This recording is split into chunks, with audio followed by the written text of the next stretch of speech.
My name is Dov Barron. I'm the founder of FullMontyLeadership.com. It's a pleasure to have you here joining with me today on the show. I'm the founder of FullMontyLeadership.com. You can find out more about me at FullMontyLeadership.com. You can find out about bringing me in to speak for your event, to speak for your business and your conference. I'm always available to find out about how you can do that at Full Monty Leadership. And if you really want to tap into your own deep greatness, then certainly reach out to me as your coach mentor to find how to tap into your own deep greatness, bring it forward, live with your purpose. You know, FullMontyLeadership.com is where you'll find all the info about us, about my company, about all the things that we do.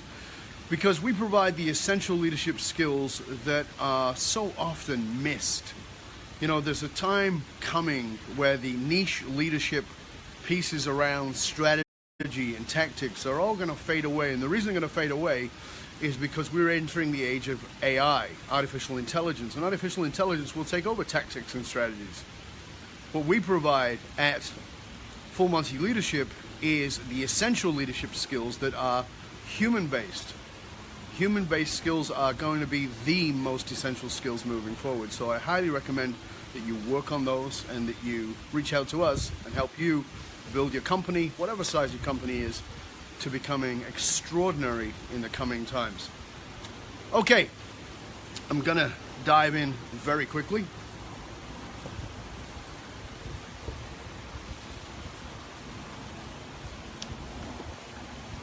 There are those dates where certain things happen and you remember things. If you're old enough, you might be able to remember the day that JFK died. You might remember where you were, what you were doing. Maybe you remember the day Elvis died, or the day John Lennon died, or maybe the day Martin Luther King was shot. Maybe you remember 9/11 and where you were. There is these dates that wedge in our head. Events happen, and when events happen, we tend to define ourselves. They can be, very often, turning points in our lives. They make us look at certain things. I remember when Lady Di died, and I remember phoning my mother and saying if she dropped dead, I'd be really pissed off at her because Di was only young and my mom was smoking. And my judgment was, totally my judgment, was that, you know, this was a way for her to slowly kill herself, and I was wanting her to stick around. So there are these dates that stick in your head. And very often those are very specific days, very specific moments. But I want to tell you about today and about another date. Today, there are no tears. Maybe there'll be tears later. When I say there are no tears for me. Maybe there'll be tears later. I don't know. But let me take you back to 2010. 2010, not even a specific day in 2010. We won't even go to that. It was actually December, but we're not going to go there for a moment. 2010 was the release of the iPad. Apple released the iPad, in Canada at least. And why do I bring that up? Why is that an important date? Well, that particular year, I was on holiday with my bride. We were down in Mexico, in the Mexican Riviera, and I had my first iPad. My wife had bought me an iPad, and I took it down there, and we didn't have Wi-Fi where we were staying back in those days, and so we'd gone into the town, and I'd found a Starbucks. And I know that Starbucks usually has Wi-Fi. So I figured maybe I can play around on my new iPad. So I went into Starbucks to play around on my iPad. And of course I went to Facebook. And while I was there on Facebook, my assistant had recently set up my Facebook fan page, which is where I'm broadcasting from right now. And on that page, I was sort of looking at that because I wanted to see how it had gone, what was happening. You know, I was very excited about this new page. And as I'm on this new page, I start seeing all of these comments from people saying really beautiful, wonderful things about me, like how kind I am and how I've changed their life, and lots of really wonderful things. You don't need to know what they were, but they were wonderful. But there was something odd about it, and I didn't know what it was. What was odd about it was that these comments seemed to be in response to something. So I scrolled back thinking that maybe Gus, there was the guy who worked for me, the guy who had set up the page, maybe he'd put something up there and I didn't know what it was, so I was going to find out what it was. So I started to scroll up. And as I scrolled up, what I saw was that these responses were to somebody who was on my fan page and was attacking me, saying pretty horrible things about me. And these people were saying nice things. And somebody had said, the final comment that I had read was somebody had said, well, you clearly don't know Dove. I know Dove. He's been a mentor to me. He's been a guide to me. He's been there for me. And he's helped me and changed my life. That's what this person said. And then I finally saw who was posting all the posts that were prior to that were attacking. And this person wrote in response to that last message that I just said, I know him better than any of you. I know him better than all of you. I should have drowned him at birth. The message was from my father. Somebody I hadn't spoken to in at least 4 or 5 years before that. But that was what my father had written. That he should have drowned me at birth. And that's what all the comments were about. I remember shutting down Facebook and being kind of stunned for a minute, stunned for a little while. Didn't really know what was going on. Couldn't really work it out. Didn't know why my father would even attack me. Didn't make sense that he would attack me. I hadn't spoken to him in years. He was obviously a toxic person that I'd removed from my life, but not in a vicious way. I just removed him. I didn't know why this was coming out of nowhere. And I began to break down. I started to cry. I was very upset. And my wife came by, and she had gone off for a walk, and she came back and she wanted to know what happened. And I just broke down. I sobbed and sobbed and sobbed and said, why would he do this? I don't understand. Why would my father attack me like this? I haven't spoken to him in years. Doesn't this seem odd that this is just coming out of nowhere? And I cried. And we got on this bus to go back to the place we were staying. And my wife was wonderful and she was kind and she held me. And as she held me, only question I could ask was, why would he do that? I don't understand. Why would he do that?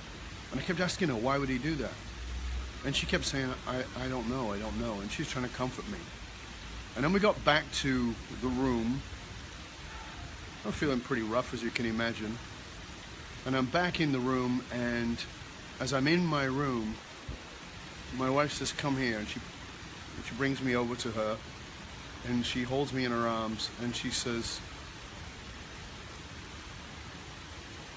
clearly this is a message that you made the right decision. And I said, what do you mean? She goes, well, you haven't done anything to him, and for him to attack you in this way, this viciously, clearly you did the right thing to remove him from your life. Wow. I hadn't thought about that. Yeah, I guess you're right. And I said, but then I responded, but I still don't understand why you would do that.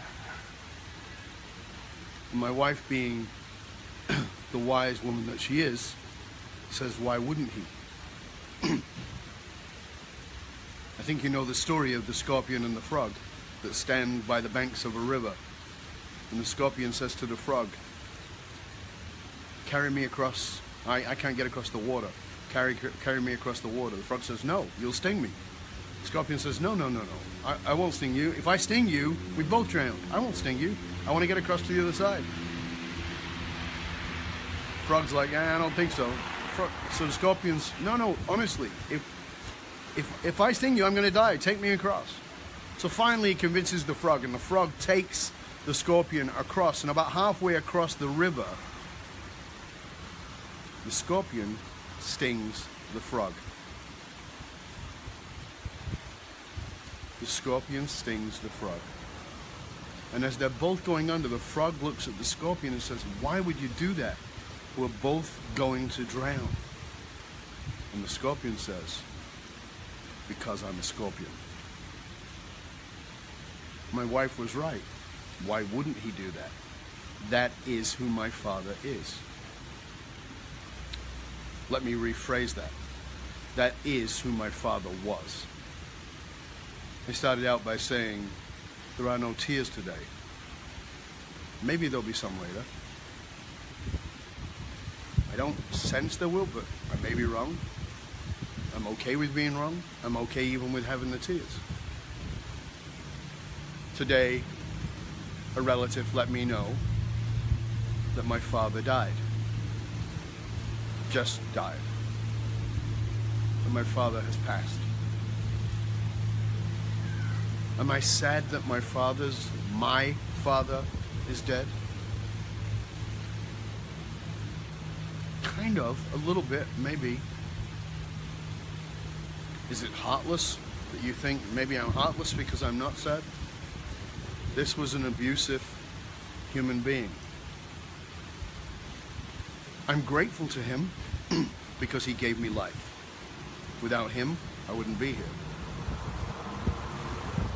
I'm grateful to him because I have a few special moments with my father that allowed me these fantasy moments in my life where my father was my idealized father. He was the dad I always wanted to be, but they are brief in comparison with the amount of unhealthy, dysfunctional parenting he did. Not only to me as a child, although he wasn't there very long for me as a child, but as an adult. It was very low quality parenting and quite abusive as an environment to be around. But if I have sadness, the sadness is for potential. You see, when somebody dies, whatever it is we hold about them, whatever it is we fantasize about them, see, as logical and rational as we like to think that we are, in emotional moments, all that goes out of the window.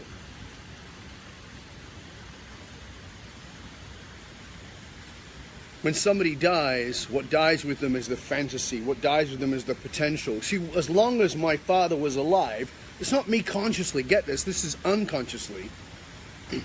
As long as my father was alive, this unconscious part of me, the little boy inside of me, could have this fantasy that my father would transform, that he would suddenly come over and put his arm around me and find me and tell me he was proud of me, and all the things that every little boy and every little girl want from a parent. And the sad thing and the wonderful thing about this is that I have to let go of that fantasy. I always knew, logically, rationally, in my intelligence, that my father was never going to be that man. It's not who he is. It's not what he was capable of. But now, I have to realize that. He is gone. In order for you, me, us, we, to reach our deep greatness, that thing that sits dormant within us, that magnificence, that beauty that is there, requires us to give up the fantasy we have about others. That is not easy. But to instead focus in on what is absolutely possible, what is potential, what is capable within us, rather than possible, potential, and capable in others. To become focused in what is there for you, what it is that you are capable of, what it is that you can touch, and the lives and the differences that you can make. Listen, I'm under no fantasy that my relationship with my father was anybody else's relationship with their father, or that my other people's relationship with my father. I'm sure there are people who thought my father was a wonderful man. And I genuinely hope that's the case. He wasn't that to me. I'm not under any illusion about that. I have to be clear about what's true in my heart. To tap into your deep greatness, I want to challenge you to give up the fantasies you hold about others. We all secretly dream at some level that someone will save us. And someone that sometimes that someone you hope will save you is a mystical being, a god, an angel, or whatever term you want to use, who's going to look over you. And I'm not in any way disparaging your belief in your religion or your faith or your belief in angels or any of those things. Whatever it is for you, that's okay. But there's an old saying that God helps those who help themselves. So it's up to you first. You first. You are the one who must take care of you. You first are the one who must tap into your own deep greatness and stop looking for your mom or your dad or your brother or your sister or your best friend or God.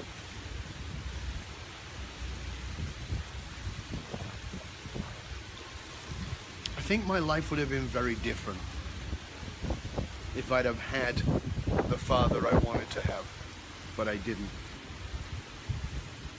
I had the father I have. You have the parents you have. You have the life you have. Own that. Claim that. Your deep greatness does not exist in the fantasy life of somebody rescuing you. Your deep greatness is only there if you tap into it. Michael asked me just now, why do we hope for that? Because then we can be unaccountable, because then it's up to someone else, because then someone else is responsible for this life. But it's not the truth. The only person who can ever rescue you is you. No one's coming to rescue you. I hoped for the change in my father, but I knew, and that's the difference, I knew the reality. So the distinction between what keeps you evolving and what keeps you suffocated and stuck is hope. If you're going to hope for something, hope for access to your own greatness, and then do what it takes to get there. Hope without action is a fantasy. Your deep greatness is there.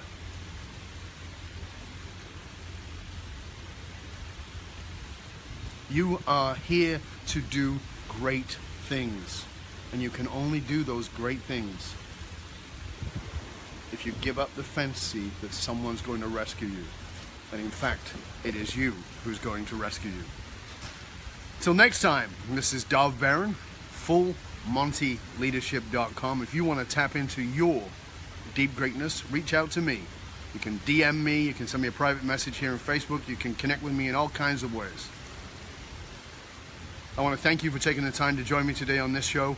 Until next time, this is Dov Baron, Full Monty Leadership, saying, stay curious, my friend, stay curious. Where you've planted the flag, where you have pitched the tent in hope, tear it up and tap into your deep greatness. Till next time, Dov Baron, I'm out.